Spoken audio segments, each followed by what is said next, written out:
No, la verdad que no, porque creo que asumir una derrota no es ser derrotista, ¿no? O sea, cuando Macri perdió en las PASO en el 2019, lo primero que hizo fue enojarse con la gente, con el populismo, ¿no? En su lógica. Alberto, por el contrario, puso la cara, asumió la derrota y hay una coalición que está procesándola, ¿no? Y me parece que hoy el Frente de Todos está en un esquema bisagra de pasar de ser un frente electoral a ser una coalición política. Vamos para decir, bueno, ¿y cuál es la diferencia entre un frente electoral y una coalición política? Bueno, que un frente más bien suele ser algo que se junta por una circunstancia puntual, ¿no? Por lo general para las elecciones. En cambio, una coalición es algo que perdura en el tiempo. Me parece que hoy el desafío que tiene el Frente de Todos es constituirse como fue el PT en Brasil o el Frente Amplio en Uruguay, versión criolla, ¿no? Versión criolla, entonces creo que, a diferencia, capaz de lo que vimos en estas horas, para mí va a salir más fortalecida la coalición de todo esto que pasó, porque procesar estas derrotas a través de las distintas corrientes y las distintas miradas económicas que hay, si lo que se hace es regresar a un consenso original que fue del 2019 y profundizar en materia de conquistas sociales, probablemente no estemos ante un nuevo proceso, sino ante una nueva etapa. Yo creo que va camino a ser una coalición, la famosa frase la unidad para ganar, la unidad para gobernar, lo integran 18 partidos el Frente de Todos, entre esos también partidos que se reconocen de la izquierda, como el caso del Partido Comunista, el Frente Patria Grande, que se denomina dentro de la izquierda popular. Y también el Frente de Todos tiene una particularidad, que no solamente hay distintas identidades políticas, progresistas, peronistas, de izquierda, sino, y acá voy a tener un contrapunto con Diego, sino que también, o sea, Alberto y Cristiano no son solo dos personas, son el fruto de un proceso político histórico. Nahuel, yo creo que hay que tratar de pensar no solo tanto en personas, sino pensar en... fruto de un acuerdo de coalición. El gabinete parece claramente... Pero déjame terminar esta idea. ¿Por qué? Porque el Frente de Todos es una de las coaliciones más probables de la vuelta a la democracia y lo integran también actores sociales. Se lo integra la economía popular con los movimientos sociales en la UTEP, lo integran los movimientos sindicales CGT-CTA, lo integran una gran parte de colectivos feministas, gran parte de colectivos culturales. Entonces, quienes fueron agredidos y maltratados durante 4 años de neoliberalismo, se constituyeron en un frente, una coalición, por eso dije versión criolla, que capaz no es lo que estamos acostumbrados a ver cuando vemos, no sé, las coaliciones europeas o otras coaliciones en otros países de América Latina. Pero me parece que en ese sentido es más interesante pensar entre Alberto y Cristina como síntesis de ese proceso político. Por eso para mí el Frente de Todos no se va a romper. Lo que pasa, para mí, coincido con vos, lo que pasa es que no hay un ámbito donde la coalición pueda funcionar como coalición y tomar decisiones, porque finalmente terminan acordando Alberto, Cristina, Máximo, Massa y así van discutiendo las leyes. Y la coalición no es el Frente Renovador, la Cámpora y el albertismo. Entonces no hay un espacio. Alberto Fernández iba a armar un espacio que iba a presidir él, terminó presidiendo el PJ y no hay un ámbito. Y todos presionan en la calle. Grabois presiona en la calle, Cristina con las cartas públicas y entonces ese debate que debería darse en algún ámbito donde la coalición funcionara termina explotando en los medios, en las calles, en las redes sociales. Mira, a eso te respondo dos cosas. Sí. Primero, es verdad y creo que tiene que ser una oportunidad para que el Frente de Todos pase a tener una metodología. Segundo, el vicepresidente de Bolivia tiene un concepto que se llama tensiones creativas, ¿no? Que es muy interesante porque García Linera es una persona que ha enfrentado a la derecha, al establishment, y además cuando el MAS gobernó en una coalición muy plural en materia de actores sociales, digo, de la pequeña burguesía hasta las comunidades indígenas. ¿Qué dice el concepto de tensiones creativas? Dice que vos tenés dos tipos de contradicción. Una, la que tiene el bloque popular contra el bloque de la élite. Y otra es las contradicciones, las tensiones que se dan hacia adentro del bloque popular.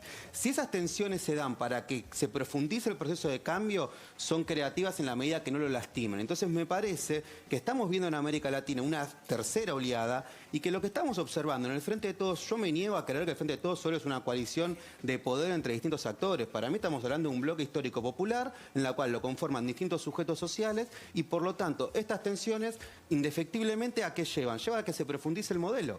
Digo, tanto Cristina como Alberto en su carta en Twitter. Porque lo que parece que está en tensión claramente en este momento, dentro de lo que vos llamás coalición, que yo no coincido para nada, para mí el Frente de Todos no es una coalición. Yo dije que está camino a ser. Tiene que pasar de ser un frente. Pero claramente hay una tensión por el modelo. Digo, eso quedó expuesto todos estos días. Yo creo que hay una tensión por enfrentar una derrota, cómo se procesa esa derrota y cómo se profundiza ese modelo, que el pacto fue no hacer neoliberalismo.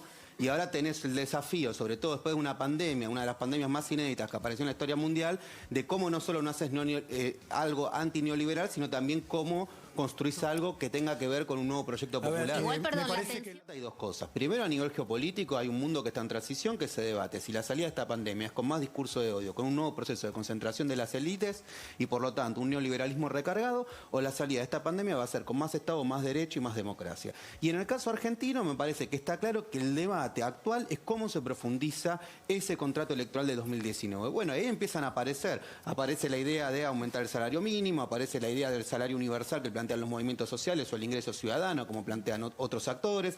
Aparece también la idea de pensar a la conectividad como un derecho humano. Aparece también la idea de cuáles son los sectores estratégicos, vaca muerta, Sí, se acordaron un poco industria del tarde lo de la conocimiento, conectividad. litio, es decir, cómo se van a ingresar las divisas para poder hacer políticas redistributivas. Es decir, yendo a lo concreto, tenés una discusión que es más a mediano plazo y tenés una discusión más de corto plazo. Corto plazo está claro que lo que hay que hacer es distribuir más y mejor, y me parece que ahí ya empiezan a haber medidas concretas que se empiezan a hablar en ese sentido. Y después tenés que una discusión a mediano plazo, que es como un país como el nuestro, y también por esto es importante el rol que va a tener la Cancillería, es decir, cómo se reconstruye un bloque regional. Vos fíjate que en plena pandemia, en la cual del 90% de las dosis se la quedaron el 10% de los países más ricos, no pudimos tener un bloque regional fuerte. Bueno, esto es algo para... Y Argentina aún así, lo reconoce la propia BBC, fue el octavo país en tener más cantidad de dosis por 100.000 habitantes. Me parece que esta idea de recuperar un bloque regional, de la posibilidad que gane Lula en el 2022 en Brasil, puede hacer un cambio significativo.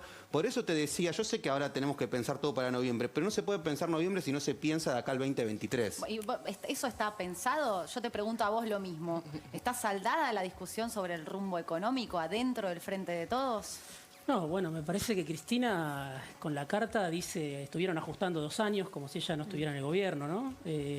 Sobre todo en el sí, ella último dijo año. yo avisé, ¿no? Y Sí. recordaba algunos actos donde hizo algunos señalamientos. Por eso, pero ahí hay muy fuerte, ¿no? Porque había muchos que decían no hubo ajuste en este tiempo, Guzmán no le quiere llamar ajuste, reducción del déficit fiscal, podemos decir que es ajuste, llamémoslo como se quiera, lo cierto es que eliminaste el gasto COVID, donde en un año en que hacían falta restricciones, porque vamos camino a triplicar los muertos del año pasado, Sacaron el IFE. sacaron el IFE, no dieron nada todo este año. Bueno, eso es parte de la reducción del déficit fiscal.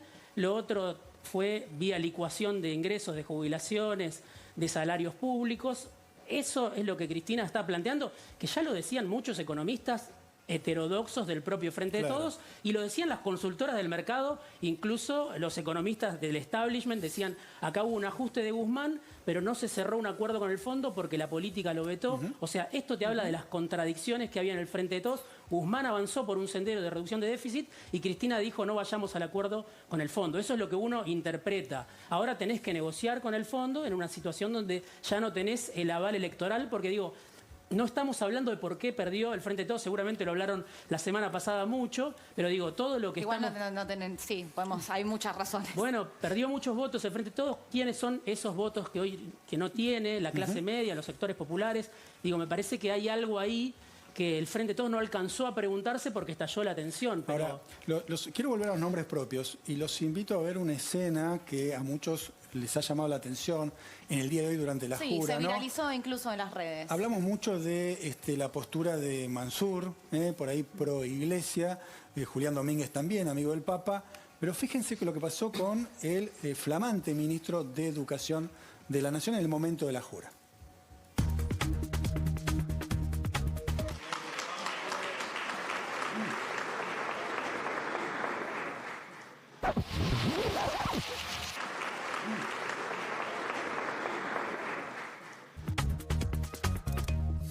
Bien, separa la Biblia, ¿no? Bueno, es el ministro Estado de y Educación, religión por ¿no? separados. ¿Qué lees, Lara? Es el ministro de Educación. La educación en Argentina tiene una historia de laicidad importante, entonces no me extraña ni... Supongo que fue un gesto. ¿Nada más que eso? Es un gesto, no le daría tanta relevancia. Creo ¿No que lo ven como un hecho el político ministro de más allá Educación del en gesto? este momento en la Argentina tiene como problemas más importantes que separar la Biblia, Bueno, pero, que tiene que ver con la cantidad de niños especialmente Más que, de 1 millón. que hoy Afuera del sistema educativo. no me iba a referir a la presencialidad, sino al rol que vino a cumplir la escuela y que está cumpliendo la escuela hace 20 años de contención social de una niñez que está cada vez en peores condiciones. Tenés, según los datos del Observatorio Social de la UCA, en el AMBA subió la pobreza en niñez de 0,17 de 57 a 64, lo mismo en el NOA, y la primer puerta que tiene esa niñez para contenerla es la escuela. Sí. Bueno, ahí hay un trabajo enorme para hacer con los ministros de las provincias. ¿Ustedes también, la UEL, Diego, lo ven como un gesto y nada más o ven alguna cosita más en eso? No, lo veo, la verdad lo veo como un gesto, recién me lo llegué a ver. Y me parece sin dudas que el tema educativo va a ser uno de los ejes, ¿no? Porque vos tenés una oportunidad de plantear frente a una derecha que supuestamente le preocupó la educación, a mi modo de ver de forma cínica, ¿no? Porque la reta le preocupaba la educación, pero triplica 3 veces el presupuesto en publicidad que en educación, y Macri redujo 35 puntos el presupuesto educativo. Igual acá pero no supongamos va, que es pero así. Macri no va porque lo que pasó con la educación y los pibes es grave. Es grave, es una lectura que todavía estamos esperando, por ejemplo, que haga Kicillof, que no lo escuchamos. Pero ahí me parece que entonces vos tenés la posibilidad de convocar a un acuerdo social con la oposición y decir, bueno, de ahora en más, a partir del 2022 se destina tanto de presupuesto para la educación.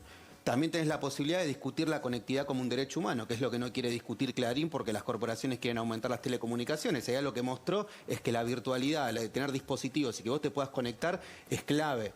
Entonces me parece que lo que hay que hacer, por eso vuelvo con esta idea de profundizar, hay que dar estas discusiones y profundizarlas de cara. Me parece que Jimmy Persica es una persona que viene de mucha tradición universitaria, que por lo tanto conoce estos debates y que ahí hay que, y también digo, muchas de las cosas que venía planteando Nico Trota, cuando fue, por ejemplo, el programa Juan Manso, ¿no? Que también viene de la idea de conectar igualdad.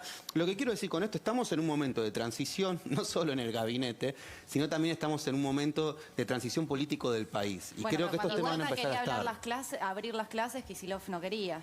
Sí, lo que pasa, o sea, obviamente uno acá puede tener una revisión crítica de cómo se trabajó el tema educativo. Me parece también que había que contextualizar en ese momento, donde empezaban a llegar nuevas variantes, donde estaba judicializada la pandemia, donde la ley de pandemia que llevaba al gobierno para establecer criterios sanitarios claros era rechazado por una oposición que en gran parte tuvo una actitud negacionista y anticuarentena. ¿Digo la paz o es una tregua esto que está sucediendo entre Alberto y Cristina? La verdad, ¿qué vamos a ver después de noviembre? No, yo creo que esta es la primera foto de lo que te decía al comienzo, de un frente de todos más fortalecido. Es decir, yo creo que hay que salir un poco de un esquema binario de Alberto o Cristina. Creo que es Alberto y Cristina, y eso no significa ¿no hay una disputa negar futuro por el presupuesto ahora?